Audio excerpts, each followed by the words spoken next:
Okay, so here we've got some leaked Halo 3 footage from the new map Last Resort, which is a remake of Zanzibar from Halo 2.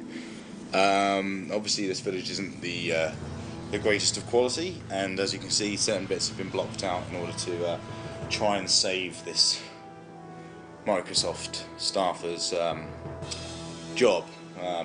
How safe that is, we're not too sure, because obviously it's quite easy to tell who's playing in this match from seeing all the gamer tags up. But that's not the point. We can forget about all that and just really have a look at the more exciting parts that can be seen in this video.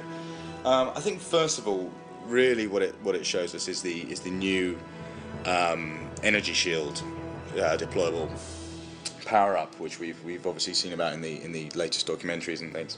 One thing that's changed now in this new video, and something that Bungie said that they may be doing, is that in the beta that we by the time of recording this we'll all be just about to play, is that the energy shield doesn't actually move in the final game. So in the video documentary that they released, we saw a Spartan deploy the shield, and it rolled sort of gently down a hill with the bubble actually moving with it, so you always had to sort of stay within sides, which was a nice touch, but something that the Bungie said wouldn't necessarily make it into the final game. In this new leaked footage, the actual energy shield looks a lot more like what we saw in the CGI trailer just before Christmas, where obviously in the trailer Master Chief planted it in the ground and it just exploded and stayed stationary. Now the actual device itself looks a lot more like that device that he slams into the ground. It seems to be on some sort of tripod, some sort of freestanding tripod, but it doesn't move, and that's the main thing. But aesthetically it looks a lot better than that giant sort of ball that the energy shield came out of in the documentary. So that's one good thing on there. It's worth noting that you can blow up the energy shield now. So if you do have a grenade inside the shield and it actually affects the pod that the shield's coming from, it will blow up and the shield will be taken down. Other things that we've learned from this is that there are more deployables now. So we've got the portable grav lift, which is very much like any of the grav lifts that we've had in Halo 2 previously, like you see on Colossus and things like that. Only this is a portable one that you can deploy at any time in order to give you just extra access to new areas and things, and we can see that in action in the latest videos. So they're the sort of the main deployables. Main things that we see from this new video now is the new boot up screen for Master Chief as he starts up in multiplayer. Every time you respawn, you get this sort of crisscross effect that was described in the novels, which is it's only a visual thing, but it's a nice sort of boot screen. Graphically the game looks fantastic. As you can see, it looks a lot better than footage we've seen up to this point, and is only going to look better than that still, even despite the quality of this video.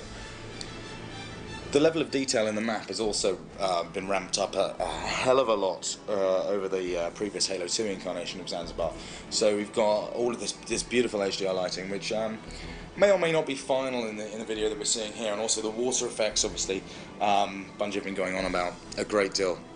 Certainly don't look like they're as impressive as they've been making out, so potentially not final stuff there. So Zanzibar's a lot bigger, it would seem. The scale is much larger than it seems in Halo 2.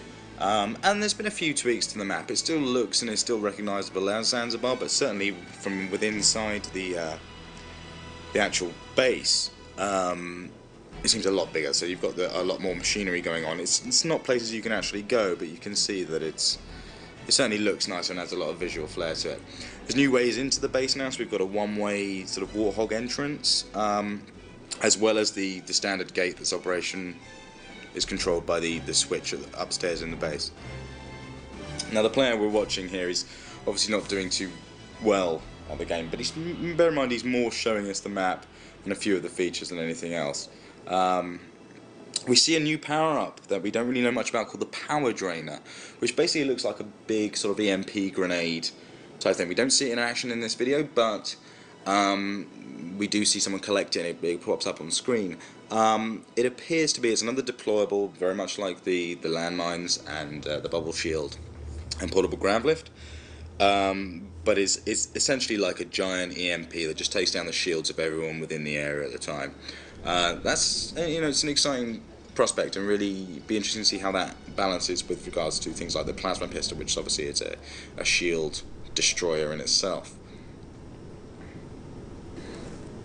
So we get to see the Spartan Laser in full action. We see that it's got actually a charging reticle, so when you hold the trigger down, it'll charge to a certain point, and once it gets to the climax of that, it'll fire off. We see a Spartan get taken out by the Spartan Laser, and it looks brutal as you like. It's just nasty. 1 second he's there, the next second he is gone. So it certainly looks like it's going to be a lot of fun. Maybe not the easiest weapon to use, but with the charging scenarios and everything like that, so aiming might be a bit tricky, but it certainly looks like it's going to be a weapon that really is going to cause some serious devastation on the map, certainly with regards to vehicles. All in all, it looks like the multiplayer side of Halo 3 is really evolving quite a lot from Halo 2, so these deployable weapons that we've got now, it's interesting. It's like a sly nod to Shadowrun almost, with regards to their life trees and the gliders and things like that. There's a lot of similarities between the two games now, and obviously we know that Shadowrun used Halo 2's controls for their multiplayer, and from the beginning was always born kind of out of Halo. And we know that FASA are using the matchmaking system for Shadowrun 2. All in all, it looks like come the end of the year we're going to have two very, very exciting multiplayer games. One in the form of Shadowrun, the other one in the form of Halo 3. And that's before we even start thinking about what single player is going to be like of Halo 3.